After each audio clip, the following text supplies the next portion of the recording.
Hey guys, welcome back. In today's video, we're going to show you how to fix Steam error E87.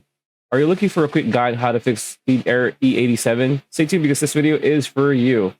So sometimes if you're logged into Steam on multiple devices, you may see error E87 when logging into new devices. So the first fix is just to log out from all devices. So open Steam on the device where you want to log out. Click Steam on the top left corner of your screen and then select Settings. And then navigate the security tab, manage Steam Guard, as you can see here. And then after that, scroll down the new page to select deauthorize all devices. And is here pointing to the arrow. And you will be logged out of Steam on all devices and computers. Then try logging back into the Steam account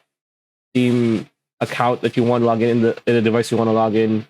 And yeah, that's pretty much it. That's the video. Hope you liked it. Like, comment, share, subscribe, and that bell icon. We'll see you on the next one.